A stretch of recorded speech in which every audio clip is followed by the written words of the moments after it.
하나님 아버지, 참 우리에게 참 진리의 말씀을 통하여 우리의 인생을 창조해 주시고 질서 잡게 해주시고 모든 인생의 빈 부분을 채워주신 하나님이심을 믿습니다. 다시 한번 하나님, 우리에게 이 시간에도 하나님 말씀하여 주시고 정말 주님이 어떠한 분이신지, 그리고 우리가 누구인지를 알아 하나님을 영화롭게 할 수 있도록 도와주시옵소서. 오늘 모임의 시종 일관 주님께 부탁드립니다. 주님 인도해 주시옵소서. 예수님의 이름으로 기도합니다. 아멘. 지난주에 우리가 배웠던 것은 3문에서 5문까지 배웠었거든요. 그래서 오늘 6문, 7문, 8문 해서 타락한 인간의 본성에 대해서 같이 살펴보도록 하겠습니다. 그러면은 같이 한번 6문부터 한번 8문까지 쭉 제가 한번 같이 읽어보는 것, 제가 물으면 여러분이 같이 답해 주시면 되겠습니다. 6문. 그러면 하나님께서는 사람을 어떻게 그렇게 악하고 패역한 상태로 창조하셨습니까? 아닙니다. 하나님은 사람을 선하게 또한 자신의 형상 곧 참된 의와 거룩함으로 창조하셨습니다. 이것은 사람으로 하여금 자신의 창조주 하나님을 바르게 알고 마음으로 사랑하며 영원한 복락 가운데서 그와 함께 살고 그리하여 그분께 찬양과 영광을 돌리기 위함입니다. 그렇다면 어떻게 타락한 사람의 본성은 어디에서 왔습니까? 우리의 시조 아담과 하와가 낙원에서 타락하고 불순종한 데서 왔습니다. 그때 사람의 본성이 심히 부패하여 우리는 모두 죄악 중에 잉태되고 출생합니다. 그렇다면 우리는 그토록 부패하여 선은 조금도 행할 수 없으며 온갖 악만 행하는 성향을 지니고 있습니까? 그렇습니다. 우리가 하나님의 성신으로 거듭나지 않는 한 참으로 그렇습니다. 네, 이 책 전체에서는 성신이라고 하는데 그냥 우리가 성령이라고 읽으면 될 것 같아요. 그냥 성신이 익숙하지 않을 뿐만 아니라 성령이라 읽어도 됩니다. 근데 오늘 문답 생각할 때 지금 앞에 보면 맨 처음에 6문에 그러면이라고 되잖아요. 근데 그러면이 받는 게 5문이에요. 그래서 한번 한 장 넘기셔서 5문 제가 읽고 여러분 답해 주세요. 당신은 이 모든 것을 온전히 지킬 수 있습니까? 아닙니다. 나에게는 본성적으로 하나님과 이웃을 미워하는 성향이 있습니다. 그러니까 하나님을 미워하는 성향이 우리 안에 있다는 거예요. 그 이웃을 미워하는 성향이 있다는 거예요. 아까 근영경제가 마지막 질문이 그거였어요. 뭐였냐면 그럼 하나님은 원래 인간은 원래 선한 겁니까? 악합니까? 제 생각에는 좀 선한 것 같습니다. 근데 또 좀 이따가 좀 악한 것 같기도 해요. 이렇게 성선설, 성악설 이렇게 말하는 그 부분을 말하는 거예요. 근데 지금 성경은 인간이 악하다라는 거예요. 네, 악한데 그러면 그냥 나오는 게 뭐냐면 그러면 악하게 지어놓은 하나님에게 책임이 있네. 하나님께 문제가 있네라고 곧바로 가는 거예요. 오늘 우리가 봤잖아요. 아담이 하나님께 이제 하와를 지어준 당신에게 애초에 문제가 있다라고 곧바로 가잖아요. 그 질문을 하는 거예요. 그래서 그 질문에 대한 오늘 사실은 최근에 우리가 봤던 창세기랑 굉장히 연결되는 부분 많거든요. 하나하나 살펴보게요. 그러면 인간에게 그런 책임이 있는가, 하나님께 책임이 있는가 라고 말하는데 우리는 기본적으로 책임을 밖에서 찾는다는 사실을 한번 생각해 봐야죠. 근데 이거 이해 잘 되시죠? 이해 잘 되는데 저 같은 경우에 이 경험이 하나 있어요. 제 시온이가 어렸을 때 눈이 한번 찢어진 적이 있었어요. 이 마가리가 찢어진 거예요. 수원에서 살 때. 애를 내가 보고 있고, 그런데 이제 서랍장이 열려 있었던 거예요. 이렇게 열려 있었는데, 아내가 나한테, 여보 문 좀 닫아, 위험하니까 닫으라고 했는데, 2번을 이야기했어. 안 닫았어. 근데 갑자기 이렇게 잡고 있는데, 머리를 뒤로 딱 해가지고 거기에 딱 찌어가서 찢어진 거예요. 아내가 이제 너무 이제 속상해가지고 나한테 화를 내고 병원 가서 이제 그때 응급실 가서 이제 꼬매고 하는데 이제 그때 이제 휴일이었거든요. 그런데 마음 가운데 이제 제 마음이 어떠냐면 너무 미안하잖아요. 처음에 너무 미안해가지고 좀 아내한테 어떻게 고개를 들 수가 없는 상황이 된 거예요. 근데 나중에는 사람의 마음이 어떻게 되냐면 그걸 내가 못 닫았으면 자기가 닫으면 됐지 왜 그래? 이 마음이 드는 거야. 근데 부부싸움 다 그래요. 생각해보면 그런 거 아니에요? 1차적으로 내가 잘못했어. 근데 왜 그렇게 화를 내면서 말을 해? 이걸로 싸우는 거거든. 싸움이라는 건 그거거든. 뭐냐면 내가 잘못한지 알겠는데 그걸 왜 일을 가지고 그렇게 열로 흥분해? 이렇게 해서 싸움이 커지잖아요, 사람에게. 그러니까 사람 안에 이게 있다는 거죠. 되게 키우는 거. 근데 우리가 오늘 또 봤던 인간의 타락에서 선악과, 사람들은 이거 질문하거든요. 왜 선악과를 만들었어? 애초에 왜 죄를 짓게 만들어? 하나님 문제네. 하나님이 악한 거 맞네. 애초에 사단이 없어야지. 왜 사단이 있어? 그게 사단이네. 그것 때문에 사단 났네. 뭐 이렇게 생각을 한다고요. 그런 부분을 생각하면서 접근해야 되는데, 우리가 창세기에서 보는 관점은 계속해서 강조하는, 창세기 가장 큰 관점이 뭐냐면 보시기에 좋았더라, 보시기에 좋았다. 매일 있다고 했죠. 매일 보시기에 좋았다. 여기서 보시기에 좋았다는 표현은 뭐냐면 그냥 단순히 좋았다 아니라 선하게 만들었다는 거예요. 악하게 만들지 않았다는 거예요. 그리고 마지막 창조하고 나서, 인간까지 창조하고 나서 그 표현은 뭐죠? 보시기에 심히 매우 좋았다라는 표현을 쓰는 거예요. 근데 그 표현 안에, 표현을 하고 나서 마쳤잖아요. 그리고 안식에 들어간다잖아요. 이 안식에 들어간다는 의미도 뭐냐면, 이제 하시던 일을 멈추고 마치시고 이제 안식에 들어갔다는 표현을 쓰는데, 그 표현도 뭐냐면 완벽하게 창조가 끝났다라는 거예요. 이것은 그러니까 지쳐서 쉰 것도 아니고 7일이 됐네? 우리는 기본적으로 일하다가 일주일 끝났네? 그리고 일 끝나고 가잖아요. 그러면 쉬잖아요. 이런 개념이 아니라 다 마쳤기 때문에 쉬는 거예요. 완벽하게 마쳤기 때문에. 그런 부분에 있어서 그 다음에 완전히 선하게 만들었다는 거죠. 그 자체가. 그 측면이 계속해서 그 안에서 강조되고 있다는 것. 또 한 가지 1장 26절로 27절까지 하나님의 형상대로 인간을 지었다라는 게 강조되는 거. 하나님의 형상을 따라. 그래서 악하다. 인간이 악하다라는 그런 이미지는 전혀 없는 거예요. 전혀 없는 거예요. 그래서 그런 부분을 생각할 때 우리가 결코 하나님께 우리가 책임을 물을 수 없다는 사실을 한번 생각할 수 있고요. 그리고 하나님의 형상대로 만들었다는 부분이 예배소서 4장 24절하고 가보시게요. 그러면 하나님의 형상대로 지었다는 의미는 뭐냐? 예배소 4장 24절에 우리는 그 구약에서, 창세기에서 하나님의 형상대로 하나님의 모습을 따라 창조했다고 하잖아요.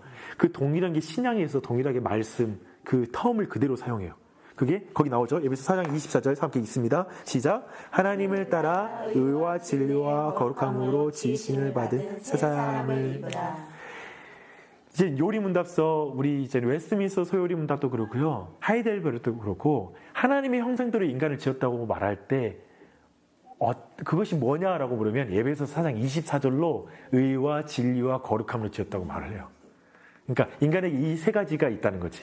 이것을 따라 지었다는 거죠. 근데 이것을 쉬운 말로 표현하면, 다르게 표현하면 참된 의, 그리고 참된 거룩함, 참된 의와 거룩함으로 인간을 지었다라는 거예요. 근데 그 다음에 보시면 창조 원리고요. 이 내용 그러면 참된 의와 거룩함은 뭡니까? 라고 말할 수 있잖아요. 그건 우리 다음에 우리 이거 공부할 때 그때 다시 밝히는 걸 하고, 다른 시간에. 그렇다면 이렇게 인간을 하나님의 형상대로 지은 목적이 뭡니까? 라고 말할 때 목적이 이 부분인 거예요. 지금 이 아래에 보이는 이 부분이 우리 인간을 창조한 목적이에요. 그럼 보시면 첫 번째는 뭐죠? 사람으로 하여금 창조주 하나님을 바르게 알고, 지식이야, 지식. 아는 것. 하나님을 바르게 아는 것. 우리가 그러기 위해서 인간을 그렇게 지었다는 거죠. 그 다음에 즉 참된 의와 거룩함을 통하여 하나님을 안다는 거죠. 그렇게 볼 수 있고, 두 번째는 뭐냐면 그와 함께 사는 것. 그다음 마음으로 사랑하는 것. 그분을 사랑하는 것. 그 다음에 그와 함께 살고, 그리고 그에게 영광 돌리기 위해서, 이 특별히 세 가지 아니면 네 가지라고 말할 수 있어요. 왜냐면 창조자 하나님을 바르게 알고 사랑하고, 지식과 사랑을 연결하는 거예요. 그러니까 일반적으로 요즘 진리와 사랑을 끊는 흐름이 굉장히 크거든요. WCC를 봐요. 뭐냐면 하나님은 사랑이다. 그러니까 모든 종교가 하나님께서 기뻐 받으실 수 있다. 모든 종교의 길이 열려 있다. 그러니까 진리 너무 따지지 마라. 그것은 매우 상대를 정죄하는 태도고 옳지 않다. 그걸 제껴놓고 하나님의 사랑하심으로 모두가 우리가 인류를 통합하자, 하나가 되자라고 말하는 거예요. 근데 진리가 빠진 거예요.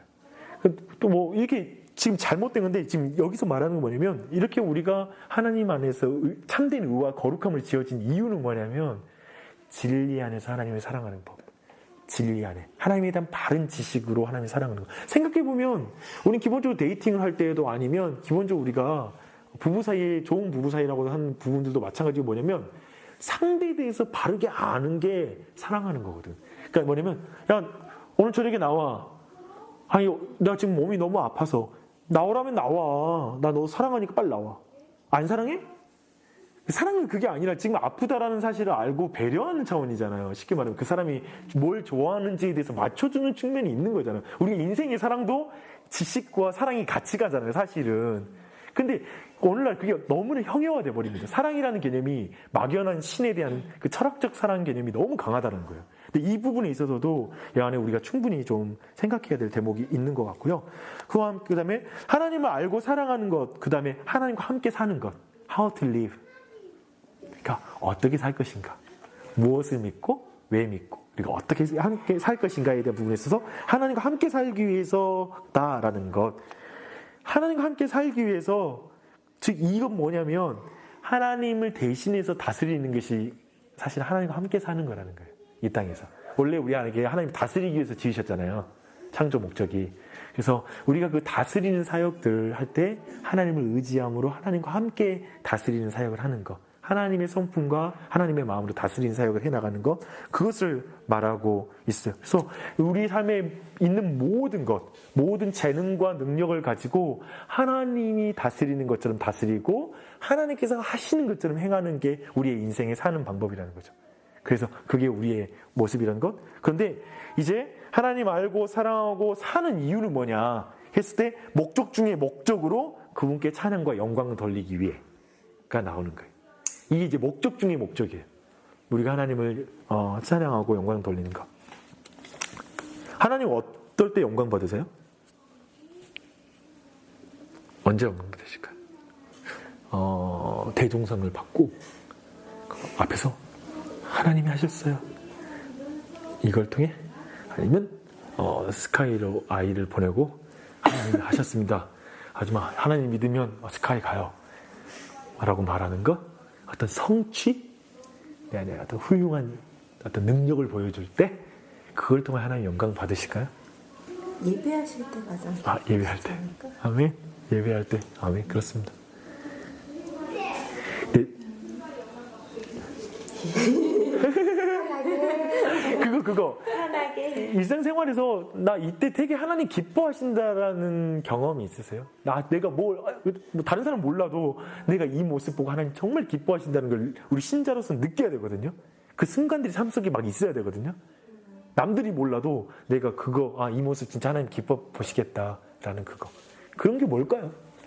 하나님을 전하고 일자는 장 하나님께 돌아올 때 그 영역이 회복될 때 또 영역 회복. 무슨 말인지 몰라. 그렇지? 회복될 때 쉽게 말하면 사람들이 하나님을 모르고 하나님을 인정하지 않고 형성이 완전히 그 하나님과의 관계가 깨졌는데 그 관계가 회복될 때 하나님 영광 받으신다. 내가 또 그런 일을 향할 때 맞죠? 아니 다 뭐 대답을 요구하는 분위기가 안 되잖아요. 근데 지금 성경에서 말하고 있는 뭐냐면 그 하나님은 거울을 볼 때 우리는 이러진 않잖아요. 너무 예뻐. 거울 내 애가 얼굴이 있으면서 너무 아름답다. 진짜 스스로 기뻐하는 거. 거울을 보면서 내 몸을 보면서 막 기뻐하는 거. 그러지 않는데 하나님은 그러세요. 뭐냐면 하나님의 거울을 이 땅에 우리를 지으신 거예요. 하나님의 형상이라는 의미는 뭐냐면 하나님의 형상을 따라서 말하면 우리 모두가 하나님의 거울인 거예요. 하늘을 나라에서 볼 때 거울에 반사된 자신을 보면서 영광 받으시는 거예요. 왜냐면 한 사람 한 사람이 하나님의 형상으로 온전히 회복됐을 때 그게 하나님의 얼굴을 드러내거든. 성품을 드러내고 하나님의 마음을 드러내는 한 개인이 됐을 때 그 개인 가운데 영광을 받으시고 또 교회가 삼위일체 하나님의 형상을 드러내는 아름다운 모습을 가진 거야. 서로 사랑하는 모습. 그 모습을 볼 때 하나님께서 삼위일체의 모습이 그 안에 이루어진 것 가운데 영광 받으시는 거예요. 즉 하나님을 닮아갈 때 정말 많은 헌금이 문제가 아니라 훌륭한 성취가 우리는 아무튼 개고생해서 아무튼 뭐 다 해가지고 아무튼 이 성취만 내면 하나님 기뻐 받으실 거라고 생각하면서 그렇게 하거든요. 막 막 삶이 망가지면서까지 나중에 이 결과 없으면 하나님 영광 안 받으셔. 내 인생 안 받으실 거야. 이런 식으로 생각하면서 그렇게 가거든. 아니라는 그 존재가 회복. 그 측면들이 이 안에 정말 드러내고 있다는 거예요. 그런 부분을 생각할 때 저도 어떨 때가 있냐면 남들은 모르는데 그냥 작게나마 하나님 마음으로 순종하는 순간이 있어요. 남들은 몰라도 나는 그 순간 알아. 그 순간 그냥 내 스스로 정말 확신을 해요. 뭐냐면 하나님 기뻐하시죠? 이거 보고 되게 즐거워하시죠? 이런 마음을 내 마음에 막 갖게 돼요. 그래서 그런 것들이 좀 우리 안에 있지 않나. 그래서 하나님의 통치를 보이는 삶, 그게 목적이 된다면 어떻게 될까? 하나님을 닮아가는 삶이 삶의 목적이 돼버린다면 우리의 가정은 어떻게 바뀔까? 부부는 어떻게 바뀔까요? 부부가 신이 보기에 신이 보기에 좋은 상대를 하나님 대하듯 대하는 거예요. 지금 부부 관계가. 근데 여기서 이제 문제는 뭐냐면 그 사람이 하나님이 아니라는 거. 매우 파괴됐어. 그 영상이 너무 파괴됐어. 이걸 내가 어떻게 해야 되나 그러면 이거 좀 나는 좀 하겠지만 저 사람 저러는데 존 파이퍼가 부부의 목적, 그러니까 결혼의 목적을 뭐라고 했냐면 예수 그리스도께서 그의 교회와 맺은 언약에 어떻게 신실하셨는지를 보여주는 게 부부의 궁극적인 목적이다 라고 말했어요. 그리고 예수님이 교회를 위해서 어떻게 하셨는데 아시다시피 지금 교회 안에는 우리가 앞으로 볼 출애굽한 이스라엘 백성도 교회고요. 지금도 교회인데 아시잖아요. 불평하고 불만하고 망가지고 막 우상 만들고 막 그런 교회. 문제투성이인 교회를 향하여 예수님이 맺은 언약을 얼마나 신실하셨는지 죽기까지 얼마나 신실하신지. 그러니까 부부관계는 그거라는 거예요. 부부관계는 너무 잘 맞아가지고 아무런 문제 없는 그 부부가 아니라 여전히 그 죄 가운데 죄성 가운데 부족함이 있는데 그 파괴되어 있는 영역이 있지만 내가 예수 그리스도의 마음으로 끊임없이 예수 그리스도가 교회를 대하듯이 그 사람에게 내가 예수님으로 서는 거, 그게 부부의 궁극적 목적이다라고 말하는 거예요. 둘이 알콩달콩해서 집 장만하는 게 목적이 아니라 어떤 그런 게 목적이 아니라 이게 부부의 목적입니다. 이 생각하니까 저는 사실 여기에서 부부관계에 대한 그 새로움을 경험했어요. 정말 많이 싸웠거든요. 장난 아니게 많이 싸웠어요. 저는 개인적으로 그 우리 부부관계 문제 없어요라든지 아니면 한 번도 안 싸웠어요. 맨날 이거 장난치나 지금 하나도 위로도 안 되고 하나도 격려도 안 되고 뭐 어떤 위로도 발견할 수 없는 부부 한 번도 안 싸웠어요. 막 이런 그냥 할켜주고 싶은 꼬집어주고 싶은 그런 사람들이죠. 근데 저는 이게 제 삶을 바꿨어요. 이게 부부의 궁극적 목적이 이거였구나. 그러니까 안에 뭐 문제점 이런 게 새롭게 보이는 거예요. 이게 막 왜 안 맞아? 라는 게 아니라 그래 내가 여기에서 예수님처럼 서는 것이 하나님의 목적이야. 바꾸시는 건 하나님께 속한 거고 나는 내 자리를 지키자. 이 마음이 부부관계 내 태도를 바꾸고 내 삶을 바꾸더라고요. 정서를 바꾸고 그런 가운데 놀라운 걸 경험했어요. 사실은 여기서 말하는 하나님의 통치를 보이는 사람, 아까 말했대로 하나님께 찬양과 영광을 돌리기 위해서 이런 말 들으면 사람들이 어떻게 생각하면 고리타분한 이야기야. 저기 지금 실제 우리 알고 이제 싸우고 있는 우리 관계 무슨 상관이야. 이런 마음인데 그게 아니라는 거죠. 자녀, 교육, 하나님의 성품을 대리하는 거예요. 그래서 아침에 기도 절박하게 하셔야 돼요. 하나님 오늘 아이에게 내가 하나님 성품을 보이게 해주세요. 하나님 나 도와주세요. 없잖아요. 하나님 성품이 나 안에 막 화내고 막 제가 나를 통하여 하나님 만나면 큰일 났어.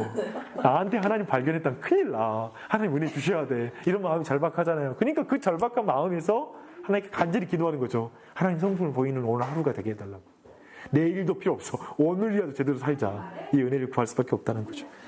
그런 것. 근데 늦었어. 주님은 나 엄마 때문이잖아. 오면서 벌써 시작했겠다. 주님 그래. 엄마 때문이잖아. 이러고. 그냥 막 핑계.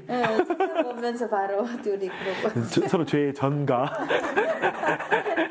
서로. 맞아요. 그래서 이런 부분들도 생각할 필요 있고 교회도 그래요. 교회도 궁극적으로 뭐냐면 교회도 결국 문제 없는 교회가 아니라 문제를 막 짊어지는 사람들이 많을 때 좋은 교회인 거예요. 막 그런 모습들. 그래서 교회가 이 네 가지를, 특별히 앞에서 보았던 그 네 가지를 잘 행하는 거죠. 하나님을 바르게 알고 있는가, 그 지식, 참된 지식을 교회가 막 추구해 나가는 거 함께. 그래서 말씀 중심이죠. 또 마음으로 하나님 사랑하는 거. 냉랭한 그런 화석화된 신앙이 아니라 정말 주님을 사랑하는 그런 모임으로 나아가는 것. 그리고 함께 정말 그분을 따라가는 제자도가 살아나는 것. 그리고 같이 모여서 예배할 때 정말 간절히 정말 기쁨과 감사함을 하나님을 예배하는 것. 이 네 가지가 교회 안에 있을 때 좋은 모임. 그게 하나님 기뻐하시는 모임이다. 그게 하나님의 형상을 드러내고 하나님께 영광 돌린다. 이런 연결성을 잘 생각해 보시면 좋겠습니다. 그렇게 한다면 타락의 원인은 하나님에게 있다? 아니다. 라는 걸 충분히 배울 수 있겠죠. 우리가 거기서도 너무 많이 떠나 있다. 우리 때문에 그렇다라는 것. 그렇다면 질문 들어갑니다. 질문 제가 읽을게요. 답을 다시 한번 정함으로 다시 한번 우리 환기시키십시다. 질문. 그렇다면 이렇게 타락한 사람의 본성은 어디에서 왔습니까? 우리의 지조와 아담과 하와가 낙원에서 타락하고 불순종한 데서 왔습니다.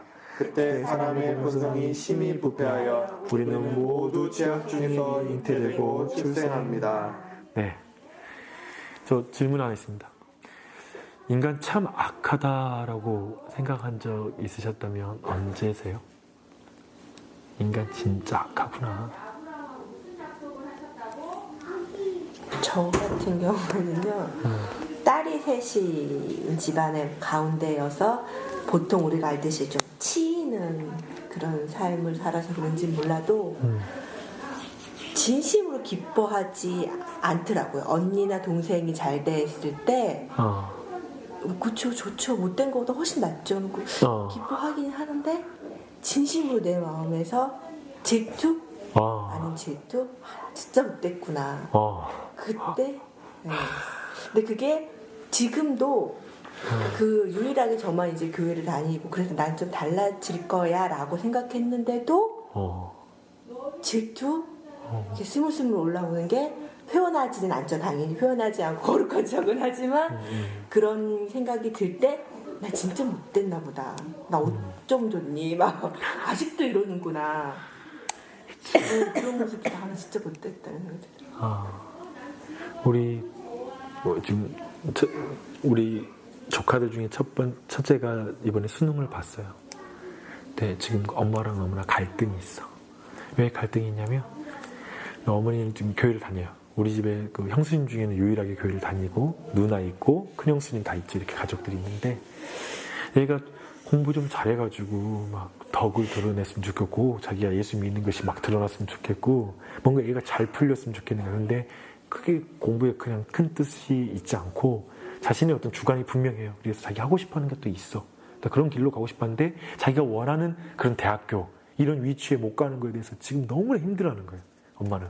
얘는 거기에 맞출 걸 못 느끼고 그런 것도 굉장히 갈등이 심한데 참 그런 마음 그러니까 누구보다 막 뛰어나야 된다는 그 마음이 참 형제들 안에서도 있고 막 그 가족 안에서도 그런 게 굉장히 많이 있는 것 같아요. 물론 이제 그 안타까운 마음도 들죠. 하나님을 아직 모르는 사람이 생각하는 그 가치관이랑 하나님을 아는 사람의 가치관이 다르기 때문에 그런 안타까움도 있는 반면에 계속 그런 마음이 저 같은 경우는 되게 교회 열심히 다니고 이렇게 믿음의 성화 단계를 거치면 그런 질투는 없어지겠거니라고 생각을 했는데 안 없어지니까 아직 모르는 거죠. 네. 이런 걸 보면은 본래 사람은 악하다 이렇게 해석할 수도 있는 그쵸. 거잖아요. 그러니까 네. 뭐 그거 않는 것 같아요. 2살짜리 얘가 동생이 막 태어났는데 엄마 몰래 핥히는 거? 네.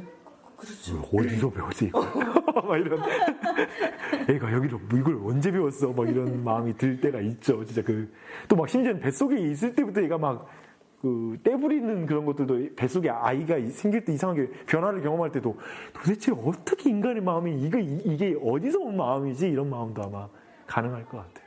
그렇죠. 그러니까 되게 우리 모두가 그러는데 우리 창세기 4장부터 봐봐요. 가인과 아벨 나오잖아요. 제 2세대부터 곧바로 살인사건이 일어난다니까요. 이 죄의 부패함이 아담에게 그 자손에게 전가가 되는 거죠. 그 어떤 악한 부패가.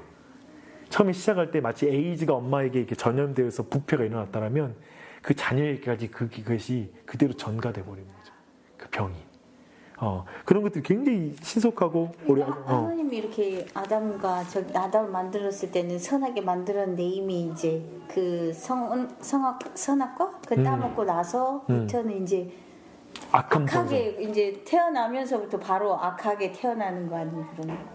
여기서 선악을 알게 하는 지식이라고 말하잖아요. 거기서 악을 아는 지식이란 게 뭐냐면 그것을 못 그 안에 악을 향한 본성이 생겼다는 뜻이에요. 선악과를 먹었을 때 그 안에 그 본성이, 그 전까지 본성이 없었죠. 그 죄에 사로잡히는 노예가 되는 본성이 없었는데 이제 그것을 범할 때부터 이제 선악과를 따먹을 수 있고 안 따먹을 수 있었는데 따먹는 순간에 이제 그것을 놓지 못하는, 마치 중독처럼 노예가 되어버린 상태로 이제 죄의 노예, 거짓의 아비를 둔 자녀가 되어버린 거죠. 이제 그 안에 이제 그걸 벗어날 수가 없는 그런 상태가 되어버린 거죠. 그런 부패가 일어났다는 거지. 근데 이번에 죄와 부패의 전가가 이 부분이 많은 사람이 이해 못해요. 아니, 정의롭지 못한 거 아닙니까? 아니, 자꾸 아담의 죄가 우리한테 왔다 가는데 무슨 소리예요? 여기 나오잖아. 아담의 죄가 우리한테 왔다. 아니, 각자 자기 죄대로 사는 거고 자기 죄대로 평가받아야지. 왜 아담 때문에 우리가 죽고 그래요? 너무 불공평해. 이 말에 대해서 어떻게 생각하세요? 어떻게 설명하시죠? 이렇게 질문한다면? 왜 아담의 죄를 우리가 지금 짊어져야 돼? 각자 자기 죄대로 죽는 거지 말이야. 그게 아담의 죄를 짊어졌다기보다는 형벌. 저는 죄를 그 선악과 말씀하실 때 결국 그 하나님 말씀을 자기가 마음에 두기를 싫어하고 자기 스스로 주인 되어서 스스로 하나님 되고자 하는 그 마음이 죄의 본질이라고 보고요. 결국 그 선택을 인간이 함으로써 하나님과 분리되었잖아요. 하나님과 분리되어서 이제 완전한 선하신 하나님으로부터 떨어져 나왔기 때문에 인간은 그 다음부터는 이제 하나님과 떨어진 상태에서 그냥 태어나게 되는. 그러니까 당연히 선이 없기 때문에 죄를 짓고 악을 범하는 거라고 생각을 해서 성경 보면 누구도 그렇게 아담의 죄를 네가 계속 짓는 거야라는 표현은 없잖아요. 아담으로부터 죄가 들어왔다라는 표현은 있지만 그래서 그거는 만약에 저는 그래서 그런 생각을 해봤어요. 제가 만약 첫 사람이었다면 제가 첫 사람인 아담이었다면 아담과 다른 결정을 했을까? 아닐 것 같아요. 똑같이 그 아담과 같은 그 자기가 하나님이 되고 싶어하는 그런 마음들을. 이 표현이 그 전가 교리에 있어서 한 부분에 대한 것을 벗어나고 싶은 그 하나의 방법이 뭐냐면 이 말이에요. 뭐냐면 내가 그 자리에 있어서도, 그러니까 두 번째 아담이었어도 나도 동일한 죄를 범할 사람이었을 것이다 라는 부분인데, 우리가 여기서 그 전가를 생각할 때 핵심은 뭐냐면 죄책과 오염이에요. 이 두 가지가 전가됐다는 거예요. 그러니까 뭐냐면 여기 죄의 벌은 뭐냐면 죽음이란 형벌. 이건 지금 우리한테 왔잖아요, 실질적으로. 이건 우리 모두에게 전가가 그대로 되는 거죠. 이해 쉽게 되죠. 그리고 또 한 가지 뭐냐면 죄성이라고 하는데 그 성향, 죄를 향한 그 추구해 나가는 그 어떤 그 파괴된 어떤 내적인 어떤 그 상태가 우리 인간에게 전가되는 거죠. 이 측면이 이 부분이 아마 아까 내 표현이 아마 다른 표현이어서 약간 뭐지 벌을 받는다고 했나 내가? 아무튼 그 표현이 안 그렇고 아마 이 말은 아마 지금 공감할 수 있는 내용인 거와 연결될 거예요. 동일하게 내용이 연결될 것 같아요. 근데 그렇게 된다라면 생각해 보면 봐봐요. 그 가난이 전가되는 거에 대해서 사람들은 그 반감이 있어요. 이 사회가 왜 가난이 대물림되냐. 그리고 또 한 가지 뭐냐면 질병의 대물림에 대한 불만이 있고요. 또 나쁜 습관이 대물림되는 거. 이것은 사실은 인정하죠, 사실은. 부모의 나쁜 습관이 그대로 아이한테 간다는 걸 인정하죠. 근데 병하고 가난 이런 것은 굉장히 다음 사회 시스템 문제다. 굉장히 이건 악하다라는 마음 때문에 이거에 전가되는 기분은 굉장히 나빠하죠. 근데 생각해 봐봐요. 바꿔볼게요. 부의 대물림. 내가 열심히 지금 수고한 거에 대해서 자식에게 전가된다는 생각을 사람이 추구 안 해요? 믿지 이거 정말 되게 이것 때문에 지금 미친 듯이 달리잖아요. 쉽게 말하면 부모들이. 근데 왜 가난이 대물림에 대해 인정하지 않는 거야? 그러니까 그 반대로 또 한 가지 뭐냐면 질병 대물림 된다는 거 굉장히 이거 아니다. 어떻게 부모가 질병이 또 아이까지 뭐 질병? 생각해보면 건강의 대물림. 우리는 긍정적인 면을 굉장히 원해요. 내가 이 건강한 몸을 가지면 내가 좋은 거 먹어야지 아이한테 갈 거야. 굉장히 긍정적인 생각이 가지고 있다고. 내 말이 뭐냐면 이 전가 교리를 오늘날 사람들이 굉장히 부정적으로 대하는데 사실 우리의 삶 전체가 그거 안에서 부모들도 많은 생활을 하고 있다. 일상생활에서 제가 그걸 약간 설명하고 싶었어요. 근데 실제로 우리가 그렇게 살고 있다는 사실에 대해 인정하자는 거죠. 근데 거기에서 이제 다음으로 넘어가요. 예수님으로 말미암는 의, 여기에 대해서 정의롭지 못하다고 생각하세요? 아까 말한 아담으로 말미암은 부패에 대해서 정의롭지 못하다고 사람들이 말했거든요. 근데 이제 다른 질문이에요. 예수 그리스도로 말미암는 의, 이걸 정의롭지 못하다고 생각하세요? 굉장히 보니까 진짜 불신자들 중에 이걸 정의롭지 못하다고 생각하는 사람이 있긴 해요. 자신이 떳떳하고 자신이 바르게 살아야지 왜 자신의 죄를 예수 그리스도에 이렇게 의를 받는다고 말하면서 그렇게 무책임한 삶을 사는 거야? 막 이런 식으로 연결해서 오늘날 이제 화나 있는 사람들이 있어요. 그 기독교의 이런 교리에 대해서, 의의 전가의 교리에 대해서. 그런데 한번 생각할 건 뭐냐면 사실 우리 모두가 이 예수님의 의의 전가의 교리 안에서 우리가 있다라는 것. 생각하면 정의롭죠.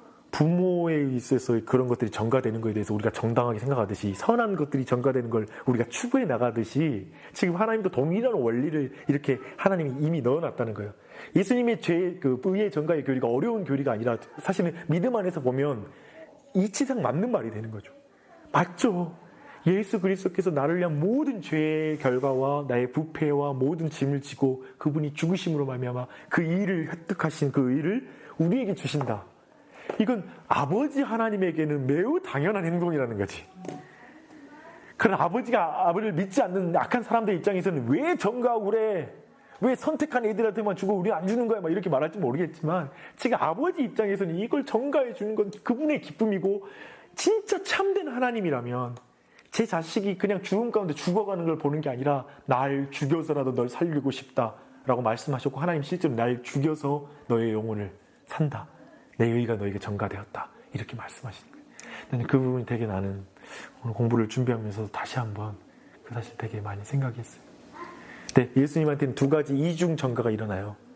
내 죄가 그분께 가고 예수님의 의가 우리에게 오는 거죠. 이 두 가지 사건들을 같이 연결해 보면 좋을 것 같고요. 로마서 5장 12절이에요. 성경 찾으셔야 돼요. 아, 있어요? 아, 참. 네. 우리 한번 같이 읽어볼게요. 시작. 이러므로 한 사람으로 말미암아 죄가 세상에 들어오고 죄로 말미암아 사망이 왔나니 이와 같이 모든 사람이 죄를 지었으므로 사망이 모든 사람에게 이르렀느니라. 그러니 한 범죄로 많은 사람이 정죄에 이르는같이 의의 한 행동으로 말미암아 많은 사람이 의롭다 하심을 받아 생명에 이르렀느니라. 한 사람의 순종치 아니함으로 많은 사람이 죄인 된 것 같이 한 사람의 순종하심으로 많은 사람이 의인이 되리라. 아멘. 이 말씀 다 이해되시죠? 되게 은혜로우시죠? 전 되게 이게 너무나 큰 은혜로 와닿는 것을 경험합니다. 근데 그렇다면 우리는 그토록 부패하여 선은 조금도 행할 수 없으며 온갖 악만 행하는 성향을 지니고 있습니까? 대답해 주십시오. 그렇습니다. 우리가 하나님의 성령으로 거듭나지 않는 한 참으로 그렇습니다. 여기서 저 같은 성향은 불만이 있었습니다. 그렇습니다. 악설이네, 악설. 그치? 그렇습니다. 선을 행하는 사람은 얼마든지 있잖아요. 보니까요, 예수 믿는 사람보다 더 착하게 사는 사람 얼마나 많은데요. 그리고 이제 이거에 대해서 교회 다니는 사람이 인정하죠. 자기 알거든. 자기보다 더 착하지만 예수 안 믿는 사람들 봤거든. 진짜 그 모습에서 당혹스럽고 내가 예수 믿는 사람 맞아라는 말을 외치면서 한 번쯤 몇 가지 왔거든. 이제 막 이 말에 대해서 그렇게 생각이 드는 거죠. 그래서 이 말이 이해가 안 되는 거예요. 그토록 부패해요. 선은 조금도 행할 수 없으며, 이 표현이 굉장히 마음에 안 드는 거예요. 선은 조금은 행할 수 있다. 이렇게 지금 나와야 되는 거 아니야? 또 온갖 악만 행하는 성향을 무슨 이거 지금 문답 자체가 뭔가 이 문제 자체가 성립이 안 되는 걸 해놨어라고 생각하는 거죠. 아니 그 뛰어난 재능을 가지고 실력과 사회적 공헌과 성취 이걸 어떻게 설명한 것입니까? 라는 질문이 나오는 거죠. 창세기 11장이에요. 우리는 창세기 묵상하니까 창세기랑 연결시켜보고 여기는 없어요. 창세기 11장 가요. 창세기 11장에 보면은 이스라엘 백성이 아니라 이제 인류가 바벨탑을 쌓잖아요. 근데 바벨탑 쌓을 때 봐봐요. 4절. 또 말하되 자 성읍과 탑을 건설하여 그 탑 꼭대기를 하늘에 닿게 하여 우리 이름을 내고 온 짐에 흩어짐을 면하자 하였더니.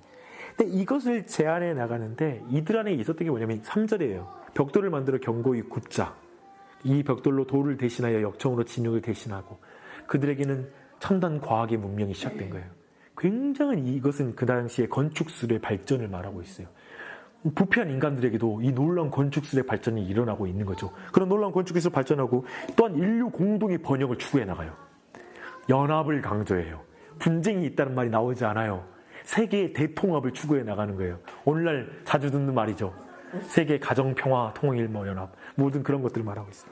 너무나 아름다운 휴먼 유토피아의 모습을 보여주고 있어요. 그렇다면 그 문답은 뭐냐? 여기에서 문답의 뜻은 뭐냐면 사실은 뭐냐면 모든 재능을 가지고도 하나님께 다다를 수 없다는 뜻이에요. 지금 여기 선은 조금도 행할 수 없으면 뭐냐면 하나님을 대하여 선을 조금도 행할 수 없다. 하나님을 만족시키는 수준의 선은 조금도 행할 수 없다는 말이에요 이게. 온갖 악만 행하는 성향은 뭐냐면 하나님 편에서는 그분의 엄격한 눈에는 모든 그 사람들은 온갖 악만 행할 뿐이다. 근데 우리의 사람들은 비교로 사람을 평가하거든요. 선과 악을. 우리들 사이에서 기준으로 악하다 평가하기 때문에 저 사람 착해라고 이렇게 말하지만 하나님의 기준, 즉 하나님의 율법, 지난주에 배웠잖아요. 율법이 모든 죄의 기준이 된다고. 그 기준으로 보면 그 모두가 악을 향하여 가고 있고 선을 조금도 행하지 않는 것이라는 거죠. 그래서 이 사람들은 모든 재능을 가지고 하나님께 다다르지 못해. 또 한 가지 모든 재능으로 하나님을 멀리하고 대적해. 그렇잖아요. 하나님께 다다라서 그러니까 우리의 모든 기술과 재능과 하나님 주신 축복을 가지고 재료를 가지고 하나님께 대들자. 하나님처럼 되자라고 지금 주장하고 있는 거예요. 그렇게 말하는 것.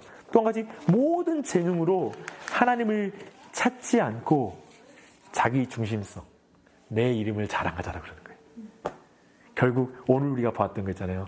그 앞에서 봤던 하나님을 알고 사랑하고 하나님의 그 복락 가운데 함께 살고 그 다음에 하나님을 영화롭게 하는 거. 결국 이 모든 것에서 무너지는 거죠. 여기에는 아무런 여기에 더 다다르지 않는 거. 잘 생각해봐요. 그렇게 훌륭한데 하나님 이야기 나오면 이를 갈아요. 그렇게 착한 사람이 하나님에 대해서는 싫어해요. 그런 거 볼 수 있어요. 그런 걸 생각해 볼 때 한번 우리가 이 의미가 어떤 의미라는 걸 좀 배웠으면 좋겠고요. 근데 그래도 소망이 있다라는 걸 팔문은 말하고 있어요. 그럼 어떻게 합니까? 우리가 하나님의 성신으로 성령으로 거듭나지 않는 한 참으로 그렇습니다.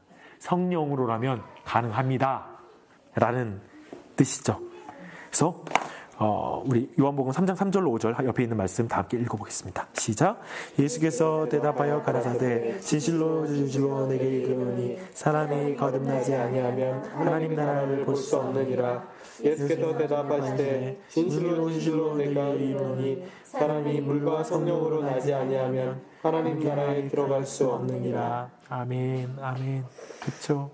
오늘 바벨탑 사건 다음에요. 12장이에요. 아브라함 선택을 이어져요. 하나님 포기하지 않으실 거예요. 참 이것도 우리에게 은혜예요. 그리고 바벨탑 사건은 언어가 깨지잖아요. 사도행전 2장 1절이에요. 쭉 가봐요. 사도행전 2장 1절에 바벨탑 사건을 회복시키는 하나님의 사역이 나타나거든요. 2장 1절부터 4절까지 시작. 오순절 날이 이미 이르매 그들이 다 같이 한 곳에 모였더니 호련히 하늘로부터 급하고 강한 바람 같은 소리가 있어 그들이 앉은 온 집에 가득하며 마치 불의 불처럼 갈라지는 것들이 그들에게 모여 각 사람 위에 하나씩 임하더니 그들이 다 성령의 충만함을 받고 성령이 말하게 하심을 따라 다른 언어들로 말하기를 시작하더라. 다른 언어는 9절, 10절 시작. 우리는 바데인과 메데인과 엘람인과 또 메소포타미아, 유대와 가파도키아, 본도와 아시아, 부르기아와 밤밀리아, 애국과 및 구레네에 가까운 리비아 여러 지방에 사는 사람들과 로마로부터 온 나그네 곧 유대인과 유대교에 들어온 사람들과 그레데인과 아라비아인들이라 우리가 다 우리의 각 언어로 하나님의 큰 일을 말함을 듣는도다 하고.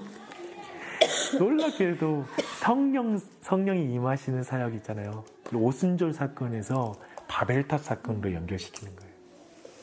언어가 흩어져 버렸잖아요. 저주로 하나님의 심판 가운데 흩어졌던 사건이 하나님이 이제 성령을 통하여 이루시는 구원의 사역을 통하여 이 모든 게 회복될 것이라는 것이 역사적으로 주어지는 거예요. 그래서 성령 안에서 우리 모두가 회복될 수 있어요. 이걸 우리가 믿는 거예요. 결코 우리의 힘으로는 불가능하지만 성령의 힘으로 우리는 이 죄된 성향과 그런 이런 선을 조금 더 행할 수 없는 우리가 하나님의 선을 이룰 수 있는 길로 우리가 쓰는 겁니다. 이 사실, 이 소망이 우리 모두 채웠으면 좋겠어요. 네, 아멘.